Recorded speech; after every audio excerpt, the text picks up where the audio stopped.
Olá pessoal, voltamos então para dar início à disciplina de Direito Administrativo do nosso curso preparatório.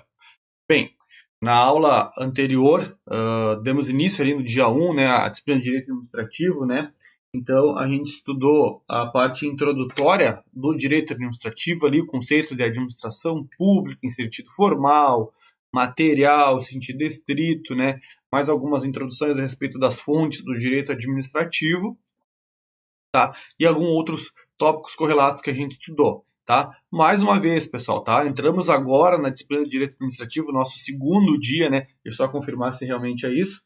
Estudamos então dia 1 e agora estamos aqui no dia 3, tá? O segundo dia de Direito Administrativo, tá? Então, eu aproveito esse momento já para pedir para vocês, para quem ainda não fez, pausa no vídeo e revisar a matéria do dia anterior, tá? Façam isso, tá? Por favor, eu vou pedir que vocês façam isso porque realmente vai ajudar muito na preparação da matéria de vocês.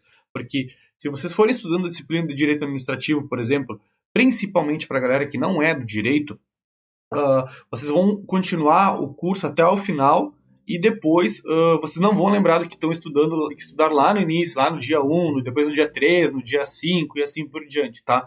Então, vocês acompanhando a evolução do conteúdo que a gente vai ministrando aqui e com as revisões que vocês vão fazendo, a ideia é que vocês consigam ter sempre em mente o que vocês já vêm estudando, tá? Lembrando que essa revisão não é estudar de novo a matéria, tá? É 15 minutinhos ali para fazer aquela observação, olhar aqueles artigos ali, aqueles dispositivos, aquelas grifos que fizeram, as marcações, marca-texto, onde vocês sublinharam e tudo mais, de forma rápida, tá? É o que a gente chama de leitura dinâmica, tá? Então façam isso aí, por favor.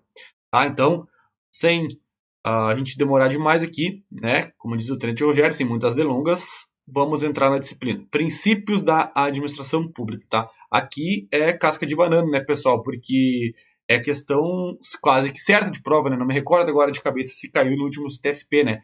Mas é um tema bem corriqueiro em provas de concursos públicos aí. E vocês vão ver depois no material de apoio que eu coloquei ali umas questões para vocês darem uma treinada, tá? O objetivo das questões é que vocês tomem gosto por fazer exercícios e depois acabem fazendo por conta própria aí, ou participando do nosso simulado, ou também fazendo questões nos sites aí específicos que possuem, tá? Então, pessoal, olha só, a gente está falando em princípio, né? Então, o princípio, ele orienta, né, dentro da disciplina, o estudo da administração pública, ali, que dá início ali no artigo 37 da Constituição Federal, tá? Então, os princípios da administração pública nada mais é do que o regime jurídico administrativo, ou seja, é o regime que vai ser adotado dentro da administração pública como um todo, por todos os seus participantes, sejam eles os agentes públicos, né, os funcionários públicos que prestam concurso público, ou aqueles particulares em colaboração, né, concessionários de serviço público, permissionários de serviço público, etc. Tá? Então, isso é o regime jurídico administrativo como um todo. Tá? E ele e dentro da matéria aqui, a gente dá início, claro, né? Antes de falar, que até deixei destacado para vocês aqui, que o objetivo do regime jurídico administrativo é a observância do interesse público, ou seja, do interesse coletivo, tá? E aí o regime nada mais é que um conjunto de princípios que define a lógica da atuação do ente público, né? Claro, com limites e prerrogativas que lhes são conferidas, né? Dentro das prerrogativas a gente vai estudar depois os atributos do ato administrativo, né? E dentro das limitações a gente tem os deveres do administração pública, do dever de prestar conta, dever de eficiência e tantos outros que a gente vai estudando aí à medida que a gente for conversando. Pessoal, então dentro dos princípios, né, o primeiro tópico a ser destacado é essa previsão aqui, que existem dentro do nosso ordenamento, né, princípios que são expressos, ou seja, aqueles princípios que estão escritos na legislação, como, por exemplo, os previstos lá no artigo 37 da Constituição Federal, né, o famoso LIMP, legalidade, impessoalidade, moralidade, publicidade e eficiência, e a gente tem os princípios implícitos, né, o que vem a ser uma coisa implícita? Né? A contrário senso é o que não está escrito, o que dá para se concluir de determinada norma. Tá? Então, a gente tem que ter em mente, primeiramente, isso, tá? Que não existem somente princípios expressos, também existem princípios implícitos no nosso ordenamento jurídico. E os primeiros deles, pessoal, os mais importantes dentro da disciplina do direito administrativo, o que a gente chama de pedra de toque, né, que é a nomenclatura dada por Celso Antônio Bandeiras de Mello. Quem estudou o curso de questões com a gente lá, viu que eu dei muita ênfase nas questões que tratavam sobre essas pedras de toque, que é o famoso supremacia do interesse público sobre o interesse privado e a indisponibilidade do interesse público. Quem ainda lembra, pessoal, eu falei até que tem um mnemônico para lembrar quais são esses dois princípios, né, que é o SIP, S-I-P, sobre IP, tá? Supremacia do interesse público sobre o particular, sobre o privado e indisponibilidade do interesse público, tá? E aí a gente tem que saber o que são eles, qual que são a função deles, o que eles fazem, né? Não tem muito mistério, tá? O princípio da supremacia do interesse público é meio que lógico, né, pessoal? Por quê? Porque o interesse público ele não pode atuar em pé de igualdade com o particular dentro da administração pública. Quando a gente fala em direito administrativo, não há esse pé de igualdade que ocorre, por exemplo, no direito civil, quando a administração pública vai, por exemplo, realizar um contrato de locação de um prédio, aí ela está atuando em pé de igualdade com o particular. Mas aqui não, pessoal, a gente está falando em direito administrativo, prerrogativas públicas, nós temos a administração pública atuando de forma mais pesada em cima do particular. Então, por isso que existem suas prerrogativas, né? Então, em relação a isso, um exemplo muito comum, está aqui, como eu coloquei para vocês, né, o exercício do poder de polícia, né? Então, das prerrogativas lá, que a gente tem o famoso PAT, né, presunção de legitimidade dos atos administrativos, autoexecutoriedade, imperatividade, tá? Então, são manifestações dessa supremacia do interesse público. A própria intervenção do Estado na propriedade, né, é um exemplo também, assim como a desapropriação, né? Então, quando o Estado, quando vocês forem estudar com o Tenente Rogério, o artigo 5º da Constituição Federal ali, vocês vão ver as formas de intervenção do Estado na propriedade, né? A gente estuda aqui, desculpa, tá? Na disciplina de Direito Administrativo, mas vocês vão ver lá com o Tenente lá algumas espécies de desapropriação que estão previstas lá no artigo 5º da Constituição Federal, tá? Então, dando sequência aqui, pessoal, tá? Aqui dentro dessa visão aqui do interesse público, também é importante a gente destacar essa pequena diferenciação aqui entre o interesse público primário e o interesse público secundário, tá? Mas é bem tranquilo, tá? O interesse público primário é o interesse coletivo, o interesse de todos, né? A busca da administração pública pela prevalência do interesse coletivo, ao passo que o interesse público secundário é a vontade do Estado como pessoa jurídica de direito público que o é, tá? Então essa é a pequena diferenciação. Eu coloquei porque já caiu em prova, tá? Eu já fiz exercícios aí e eu garanto para vocês que eu fiz muita questão, tá? E eu já vi questão falando sobre interesse público primário e interesse público secundário, tá? E aí a dica é entender um e outro. O interesse público primário coletivo e o interesse público secundário é a administração como pessoa jurídica. Outra questão importante, meus amigos, é quando houver um choque, né, do interesse público do coletivo com os interesses públicos da própria pessoa jurídica, ou seja, do próprio Estado, né? Então, logicamente, deve prevalecer aqui, conforme eu deixei aqui em negrito, a prevalência do interesse público coletivo, ou seja, o interesse primário, tá? Depois, pessoal, o próximo princípio aqui, que é a pedra de toque do direito administrativo, né? Como eu falei para vocês, é o princípio da indisponibilidade do interesse público, pessoal. O que é ser uma coisa indisponível? Tá? Uma coisa indisponível, né? Lógico, é uma coisa que não nos pertence, que a gente não pode dispor ao nosso bel prazer. Eu não posso usar, um veículo da administração pública para meu interesse particular. Não posso usar alguma coisa da administração pública, o computador da administração pública para meu interesse particular, né? Em tese, é o que diz este princípio, tá? O interesse público ele é indisponível, tá? Um exemplo muito claro dentro da nossa atividade da Brigada Militar, dentro da nossa atividade de policiamento ostensivo aí, e dentro da questão do trânsito, é a questão do recolhimento do veículo, tá? Do veículo que é abordado na fiscalização com os documentos atrasados, com os documentos vencidos, lá, o artigo 235º do Código de Trânsito Brasileiro. Tá? Então, um exemplo disso é uma manifestação clara do princípio da indisponibilidade do interesse público. Por quê? Porque se o cara está com os documentos atrasados, qual que é a consequência? É o auto de infração de trânsito e o recolhimento do veículo, porque ele não pode rodar. E a gente tem que fazer isso por quê? Porque aquele interesse público não é nosso, pessoal. É interesse público da administração pública. Tá? Outro exemplo aqui é a questão que violaria o princípio do interesse público é a contratação de funcionários públicos sem concurso público, tá? Manifestamente violando esse princípio da indisponibilidade, tá? A obrigação do fiscal de vigilância sanitária é aplicar penalidades ao particular também, que desrespeita. Então, ele é obrigado a aplicar essa sanção ao particular que desrespeita uma norma sanitária, por exemplo. Por quê? Porque ele não pode, a seu bel prazer, escolher se ele aplica ou não. Se ele cometeu uma conduta irregular prevista na norma, ele tem que fazer o seu papel, tá? Então fica esses dois princípios aí para a gente lembrar e são bem importantes e tem muita questão de prova relacionados a eles aí, tá? Depois, pessoal, aqui agora a gente começa, né, dando início aos princípios expressos, tá? Depois a gente vai ver mais alguns princípios implícitos, tá? Mas aqui dentro dos princípios expressos a gente tem o artigo 37 tratando do famoso LIMP, tá, pessoal? E se aplicando a quem, tá? A tanto a administração pública direta, né? Depois a gente vai estudar ali, que a administração pública direta são os entes públicos, né? União, Estado, DF, municípios, tá? E a administração pública indireta são,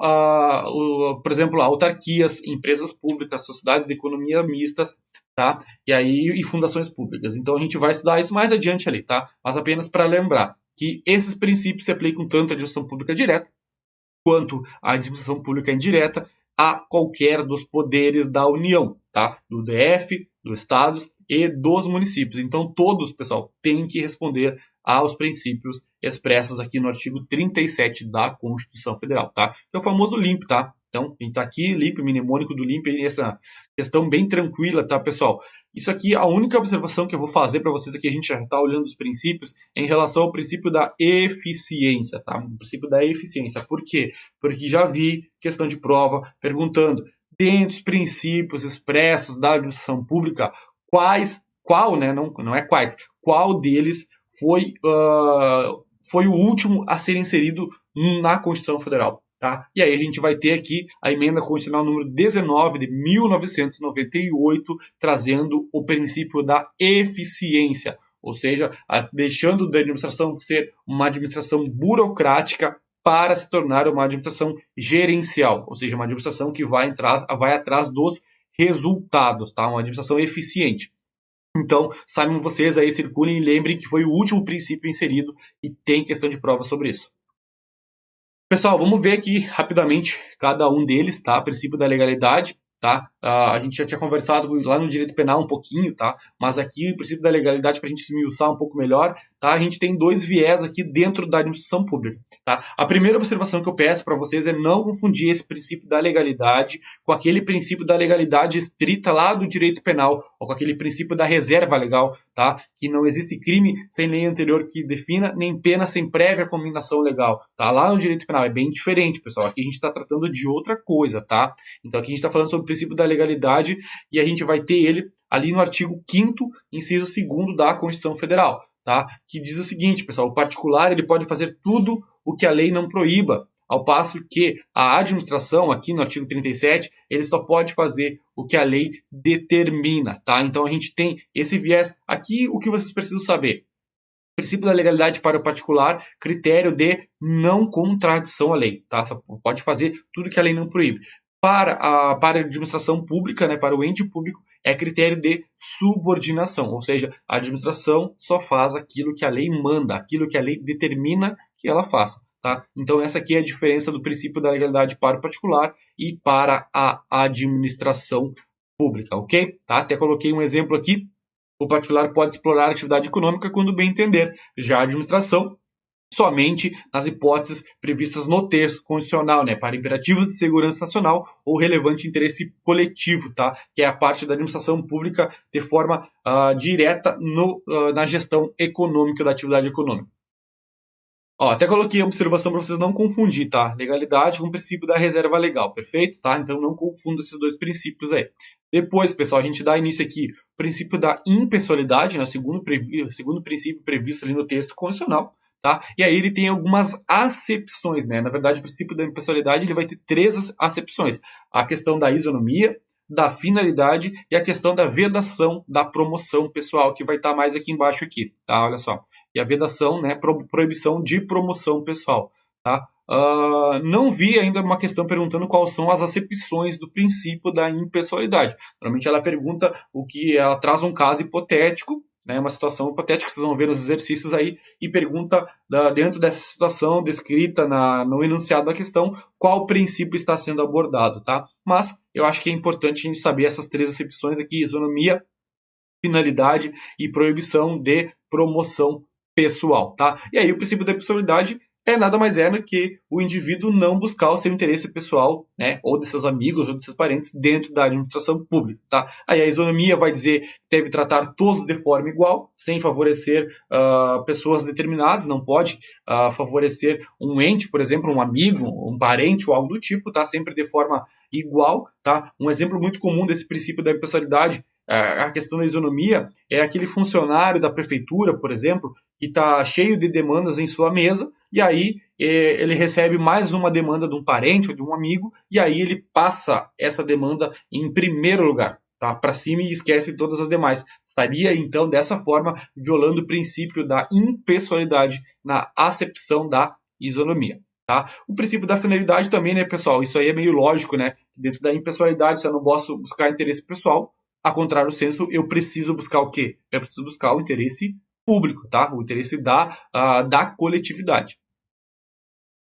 Ó, ainda falei aqui sobre a finalidade, tem dois aspectos, tá? Como determinante da finalidade da atuação e como vedação do que o agente vale-se de atividades para obter benefício ou promoção pessoal, tá? Mas aí vocês deem uma lida, apenas a título de conhecimento eu coloquei para vocês, tá? Aqui um exemplo, pessoal, também do princípio da impessoalidade, que eu já vi os caras cobrar em provas, é a exigência de concurso público para o ingresso do servidor. Ele é uma manifestação do princípio da impessoalidade. Outra questão aqui, pessoal, importante em relação às licitações. Por que existem as licitações? Elas existem justamente para mim não beneficiar uma pessoa determinada. Tá? Justamente por isso. Então, manifestação também do princípio da impessoalidade. Tá?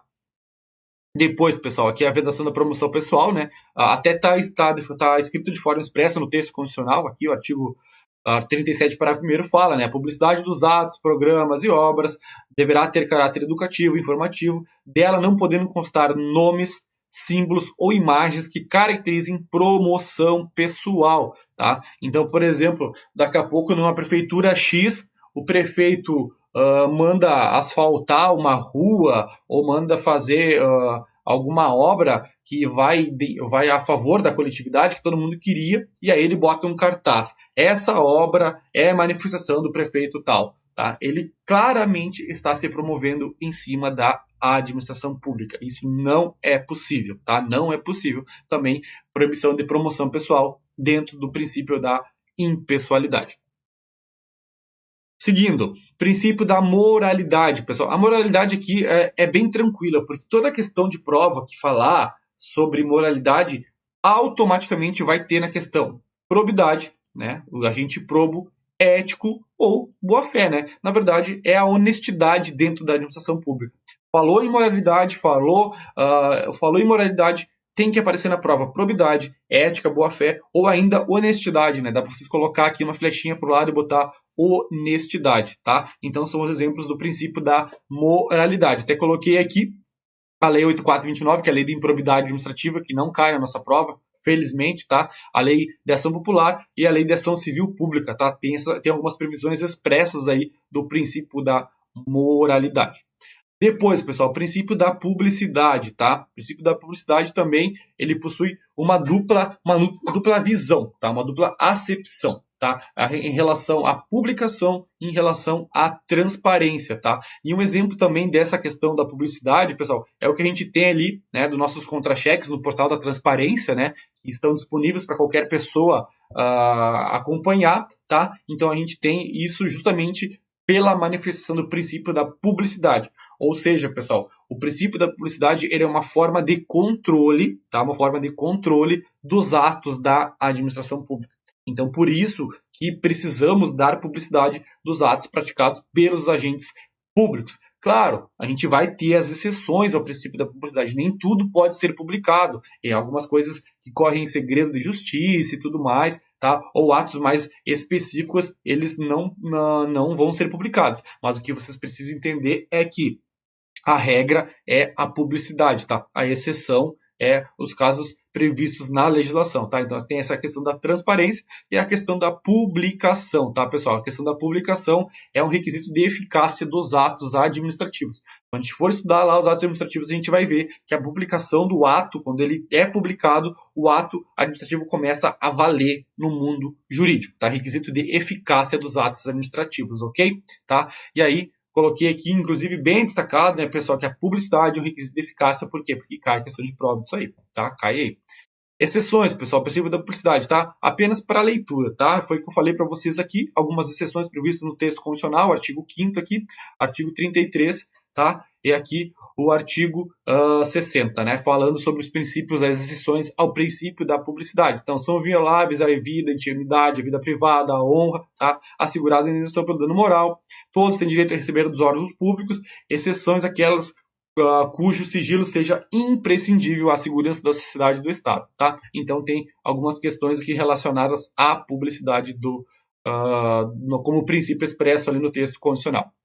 Aqui eu coloquei uma observação para vocês também não confundir publicidade com publicação, tá? Pois a publicidade é uma forma de se dar publicidade, pois somente é uma das hipóteses de publicidade, ou seja, a publicidade é o gênero e a publicação é a forma que se dá a publicidade de um ato, por exemplo, tá? Então, só não confundir, né? Porque às vezes o examinador gosta de fazer a pegadinha, tá? Então, tomem cuidado em relação a isso aqui, porque o princípio é da publicidade, tá? Daqui a pouco o examinador vai cobrar de vocês que há um princípio expresso no texto constitucional, o princípio da publicação. Não, até coloquem aqui do lado, publicidade diferente de publicação. Tomem cuidado em relação a isso. O princípio da eficiência, então, né, pessoal, falei para vocês, foi inserido com a reforma administrativa ali, pela emenda constitucional número 19 de 1998, tá? E tem justamente essa visão aqui de economia, de economicidade, produtividade e presteza, tá? Então, as questões de prova que tratam sobre esse princípio, automaticamente elas vão falar sobre isso aí. Ou elas vão falar qual foi o último princípio inserido no texto constitucional, tá? Dos princípios expressos, ou qual é o princípio que tem como objetivo buscar a economia na administração, a produção de resultados, aquele princípio que esquece uma administração burocrática, né? Aquela administração lenta, demorada, que tinha cheia de formalidades, buscando uma administração gerencial e eficiente, tá? Então, a gente tem essa questão aqui do princípio da eficiência. Inclusive, pessoal, bem importante aqui, ó, a Constituição Federal traz, né, no estágio probatório dos agentes públicos, a avaliação especial de desempenho para que eles possam adquirir a estabilidade. O artigo 41 da Constituição Federal lá traz, tá? Se vocês quiserem dar uma olhadinha, abre o artigo 41 ali e vocês vão ver essa exigência de uma avaliação de desempenho do servidor público é uma manifestação do princípio da eficiência, tá? Então, aquele administrador público lá que é meio lento lá e tiver uma avaliação negativa do seu chefe, provavelmente ele não vai renovar no seu estágio probatório, tá? E aqui também a gente fala em agências executivas, também são manifestações do princípio da eficiência. Por quê? Porque adota-se uma administração mais centrada em busca de resultados, tá? Então, o artigo 37, parágrafo 8º da Constituição Federal também vai falar disso, ok? Pessoal, demais princípios, tá? Aqui alguns outros princípios que tratam da nossa disciplina de direito administrativo, tá? A gente dá início aqui em relação ao princípio da razoabilidade e proporcionalidade, muito comum em demandas judiciais, tá? O princípio da razoabilidade e proporcionalidade são muito comum em demandas judiciais quando a gente percebe que algum ato administrativo ultrapassou o limite da sua razoabilidade, tá? Então, às vezes a gente procura a fundamentação de uma petição, né, uma petição em busca de pleitear uma demanda judicial, a gente se vale muito do princípio da razoabilidade ou mesmo do princípio da proporcionalidade, tá? E aí, a proporcionalidade, ela tem um exemplo muito claro que quando eu comecei a estudar a disciplina de direito administrativo, ainda na faculdade, o professor falava que a proporcionalidade, um exemplo disso é não se abatem pardais, né, com um canhão, tá? Então a gente não vai usar um canhão de guerra para matar um animal, por exemplo, né,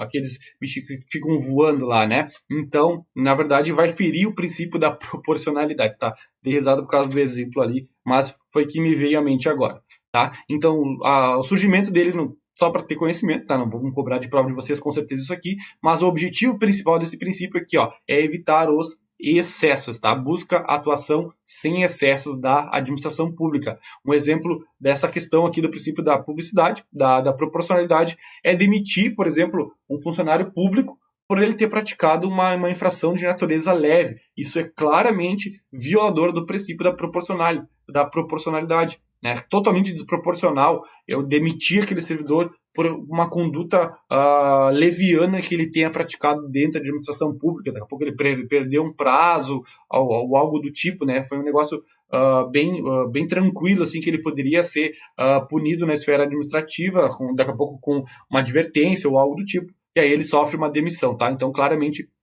desproporcional. Aqui também é importante vocês terem em mente, pessoal, tá? Que a proporcionalidade ela tem esses desdobramentos aqui, tá? Adequação, necessidade e proporcionalidade em sentido estrito. Tá? Eu ainda não vi questão de prova cobrando o conceito aqui desses subprincípios. Eu vi questão de prova perguntando quais são os subprincípios da proporcionalidade. Tá? Mas, de qualquer forma, eu trouxe para vocês aqui, né, que a adequação e análise da medida adotada e a finalidade pretendida. Tá? A necessidade, a gente deve adotar a medida sempre menos onerosa para a administração pública. Tá? E a proporcionalidade em sentido estrito é avaliar se as vantagens são maiores do que as desvantagens, ou seja, é ponderar as questões no caso concreto. Isso ocorre muito na questão de ponderação de normas, né? Então, quando a gente tem duas normas conflitantes, a gente usa o princípio da proporcionalidade para avaliar qual norma que vai se encaixar no caso concreto, tá? Mas, com certeza, isso aqui depois, vocês resolvendo algumas questõezinhas aí, vocês vão conseguir identificar isso com mais facilidade, tá? Então não se preocupem em conteúdo e se assustem com tanta matéria, mas que com certeza depois, com o tempo, né, e com paciência, a gente vai conseguir interpretar isso de uma forma mais tranquila, tá? Aí a razoabilidade também, né, pessoal, é bem parecida com a proporcionalidade, tá? Mas aí é busca da atuação da administração dentro dos limites que são aceitáveis pelo ordenamento jurídico. Ou seja, quando se fala em razoabilidade, a gente vai ver muito falar em questão de meios e fins, se os meios são adequados para os fins desejados. Tá? Então, análise muito realizada no caso concreto. Tá? Então, até um exemplo que eu posso dar para vocês é uma demanda judicial que eu acompanhei de uma candidata em concurso público, tá, que foi eliminada em uma das fases por não ter levado uma cópia do documento de identidade, sendo que em fases anteriores ela tinha levado, né, várias cópias, né, entregou tipo no TAF, no exame físico, no exame de saúde, entregou no psicológico, e aí no psiquiátrico ela esqueceu de levar e ela foi eliminada do concurso público, e aí por meio de uma demanda judicial ela conseguiu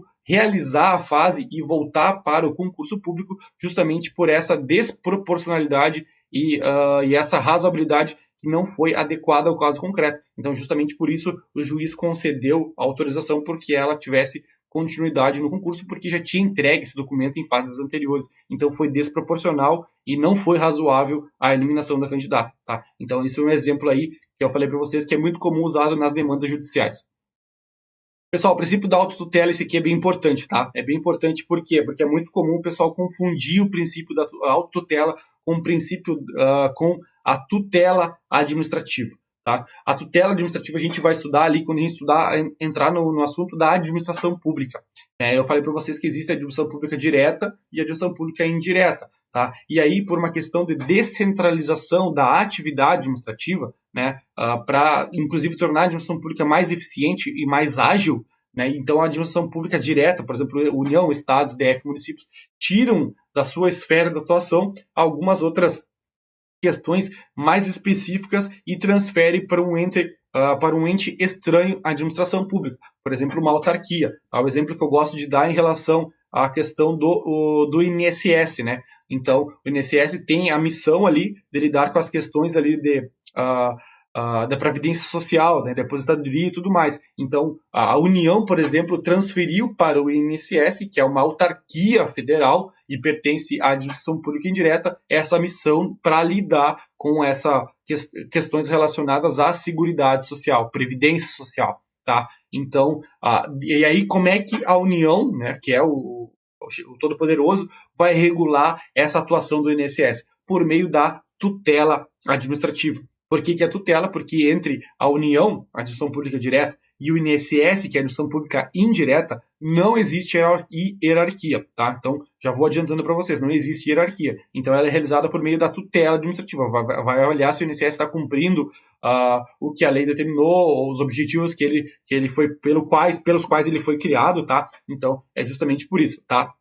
Falei justamente isso aí, para vocês não confundir, porque é casca de banana questões, confundindo aí o candidato, princípio da autotutela com a tutela, tá? E enfim, né, pessoal, o princípio da autotutela é a possibilidade ali da administração pública poder anular seus próprios atos, né? Então ela anula os atos quando eles são ilegais, tá? Olha só, quando eles são ilegais, ou ela revoga os seus atos por questões de conveniência e oportunidade, tá? Então cuidado, pessoal, olha só, quando a gente fala em administração pública, controlando um ato ilegal, ela vai anular, tá? Então anula um ato ilegal, certo? E no caso da revogação, que a gente vê aqui, a revogação são de atos legais, pessoal, tá? São de atos legais, mas que se tornaram, dependendo da situação concreta ali, inconvenientes para serem mantidos na administração ou inoportunos, por exemplo, tá? Então não esqueça isso aí, tá? Importante. Ilegal, anula, legal é revogado, tá, pessoal? Muito cuidado em relação a isso. E eu já também comento com vocês que em relação à revogação dos atos administrativos, né, o Poder Judiciário ele não pode meter a mão. Tá? Essa questão da revogação dos próprios atos da administração, um exemplo também é a questão de concursos públicos. Né? As questões de concursos públicos, muitas vezes os candidatos entram na via judicial para tentar anular uma questão. E aí que está o X da questão. Por quê? Porque o judiciário somente vai anular aquela questão se ela tiver uma flagrante ilegalidade. Tá? Porque se a questão não é ilegal, se a questão está certinha, mas, sei lá, por algum motivo ou outro, ela ficou meio controversa e tudo mais, mas de qualquer forma ela não é uma questão ilegal. Tá? É uma questão que está de acordo com a lei. Se a administração não quiser anular, o judiciário não vai anular. Tá? Não vai anular. Ocorreu agora no concurso de capitão, né? O último, né? Teve 9 questões anuladas pela banca examinadora, 9 questões, tá? E outras tantas também que poderiam ser anuladas, mas não foram, e aí o pessoal entrou na via judicial para tentar anular. Tá? Mas aí, né, a discussão que tem sido pela não anulação dessas questões na via judicial é justamente essa aí. Por quê? Porque o princípio da autotutela, se a administração já anulou 9, essas outras questões aí eu não vou anular, a não ser que elas sejam ilegais. Tá? Então, cuidem em relação a isso aí, que é importante essa diferenciação. Pessoal, aqui tem duas súmulas, tá, que falam disso aqui, tá? Duas súmulas do princípio da autotutela. A administração pública pode declarar a nulidade de seus próprios atos e aqui pode anular seus próprios atos quando derivado de vícios que os tornem ilegais, né? Porque deles não se originam direitos, ou revogá-los, pessoal, por motivo de conveniência ou oportunidade, tá? Puxa uma flechinha aí. Conveniência e oportunidade nada mais, nada menos é do que o mérito administrativo, tá? Mérito administrativo ou também discricionariedade. A gente vai estudar lá quando a gente vê os poderes, que é o poder discricionário da administração em optar, através de critérios de conveniência e oportunidade, se revoga ou não um ato, tá? Então, aí fica essa questão da tutela que a gente já falou, tá? Depois, pessoal, o princípio da isonomia, tá? Isonomia, a gente é importante saber que ele se dá tanto de forma de sentido formal como em sentido material, tá? E o importante aqui é o sentido material, que é a questão de tratar os desiguais na medida das suas desigualdades. Tá? Então, a reserva de vagas em concurso público para portadores de deficiência é um exemplo. A reserva de vagas de concurso público para pessoas negras e pardas também é um exemplo desse princípio da isonomia em seu sentido material, tá? E aqui em sentido formal tratar todos de forma igual, ok? Princípio da ampla defesa e contraditório, só para constar, né, pessoal? Vocês vão estudar depois lá com o Tenente Rogério, lá no processo penal, tá? Então, mas em resumo, o princípio da ampla defesa é a oportunidade que o indivíduo tem de realizar a sua própria defesa, tá? E o contraditório é a ciência que ele tem num processo contra a sua pessoa. A gente sabe que depois lá no princípio da ampla defesa que ele tem os desdobramentos, né? Autodefesa, defesa técnica, direito de participação, direito de presença, mas aí vocês vão aprender lá com o Tenente Rogério, tá? Pessoal, eu coloquei uma questãozinha aqui agora ali, tá? Sobre a presença obrigatória e facultativa no PAD, né? A gente já falou isso aí quando a gente estudou o nosso Estatuto da Brigada, tá? A Lei 10.990. Inclusive, tem até uma súmula aqui falando que a presença do advogado, ela é prescindível, ou seja, ela é dispensável no processo administrativo, tá? Olha só, a súmula vinculante 5, tá? Então a falta de defesa técnica no processo não ofende a Constituição. Por quê? Não ofende o princípio da ampla defesa, nem o princípio do contraditório. É isso que a súmula está querendo dizer, tá?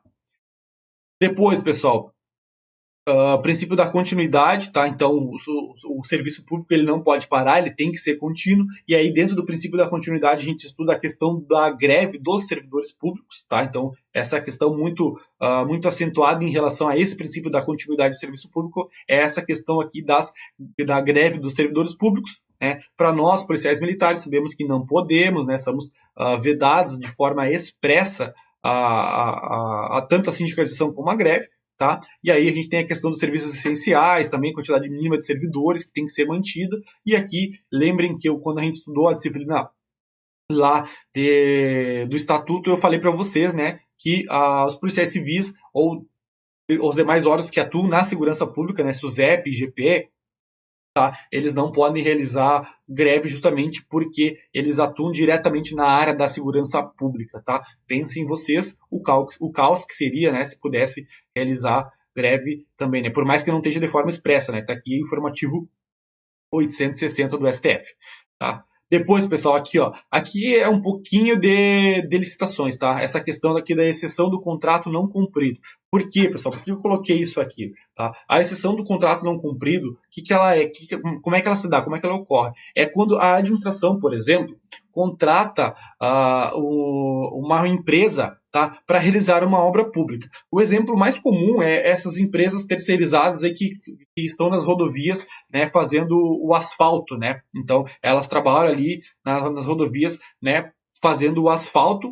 Por quê? Porque foram contratadas pela administração pública por meio, claro, né, de um processo licitatório e tudo mais. Tá? Mas aí o que acontece, pessoal? Se porventura, né, aquilo ali não deixa de ser um serviço público, tá? Por mais que esteja sendo realizado por uma empresa terceirizada, ela está realizando por meio de um contrato público, tá? Que a gente estuda depois lá na Lei 8666. Então ela é uma concessionária de serviço público, tá? Ela recebeu uma concessão, né, da administração pública para realizar para fazer aquela rodovia, para fazer o asfalto daquela rodovia, tá? E aí a gente tem a questão seguinte, pessoal, se porventura a administração pública fique inadimplente com a empresa, não pague a empresa, pode essa empresa paralisar o serviço público? Pode ela paralisar as obras de recapamento de uma rodovia, por exemplo, ou do asfalto que ela estava fazendo? Aí que tá, pessoal.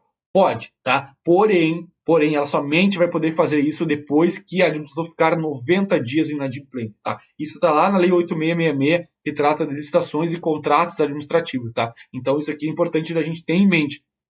Tá? Então, justamente por essa questão aqui do princípio da continuidade do serviço público, não pode o particular ou a contratada de plano cancelar a obra, né, a prestação de serviço público. Ela tem que aguardar o prazo de 90 dias aí, tá? Depois, pessoal, princípio da especialidade, tá? Isso aqui, quando a gente fala em descentralização administrativa, que a gente vai estudar mais adiante, né? A administração pública direta e a administração pública indireta, a gente tem a questão do princípio da especialidade. O exemplo que eu dei ali foi vocês lembrem do INSS, que é a administração pública transfere para o INSS, que é uma autarquia federal, a observância ali das questões relacionadas à Seguridade Social e Previdência Social. Só que o INSS, ele precisa justamente fazer isso. Ele não pode fugir da sua finalidade. Não pode o INSS, por exemplo, começar a fazer empréstimos bancários. Tá? Então está totalmente fugindo da sua realidade, do seu fim, a sua especialidade para o qual foi criado. Então isso aqui é o que está dizendo o princípio da especialidade, que se manifesta através da descentralização administrativa. Tá? Que é quando a administração transfere para pessoas jurídicas estranhas ao seu corpo, ou seja, estranhos aos entes do Estado, DF, municípios e União, né?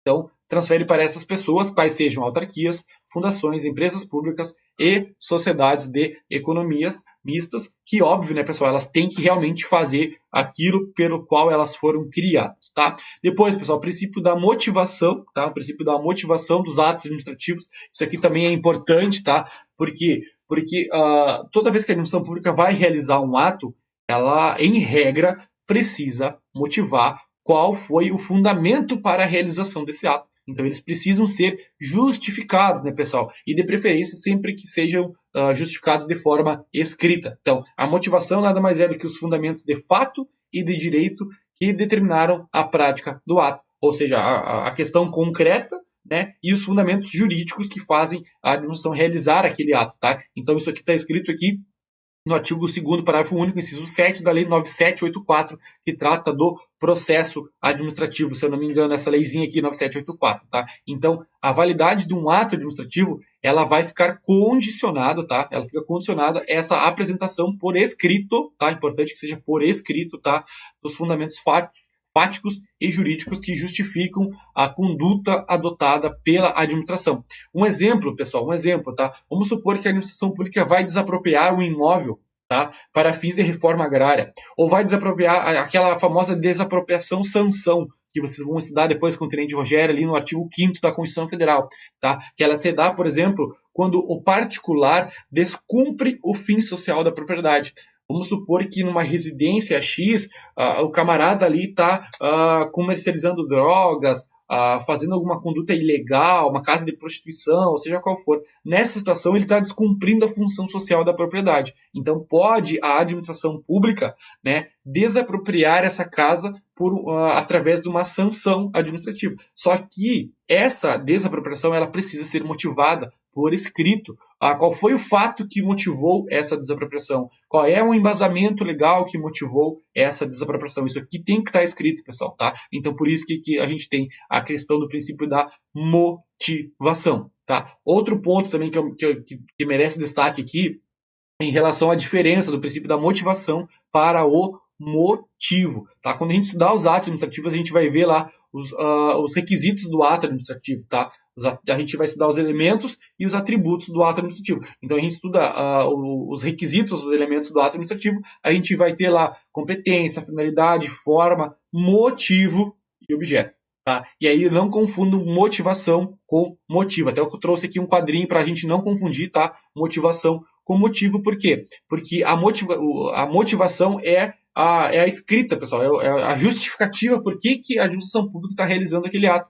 E o motivo é o que ensejou a prática daquele ato. Até eu trouxe aqui um exemplo para vocês, né, em relação a uma multa de trânsito. Tá? A infração da multa de trânsito, por exemplo, quando a autoridade policial verifica o sujeito ultrapassando o sinal vermelho, né, já está motivada a realização de um auto de infração de trânsito. Tá? E a motivação é a justificativa. O veículo tal, na rua tal, ultrapassou o sinal vermelho, assim, assado, bababá. Tá? Então, a motivação é a escrita, a justificativa do porquê, tá? E o motivo é o que justificou o ato. Tá, pessoal? Espero que eu tenha trazido de forma tranquila para vocês, de forma simples, essa parte dos princípios da administração pública. A gente vai continuar depois na próxima aula, salvo engano, dia 5 ali, mais uma vez tratando do direito administrativo, tá? E eu lembro a vocês mais uma vez para não esquecerem daquelas revisões, tá? Toda vez que a gente for começar uma disciplina nova, não esqueçam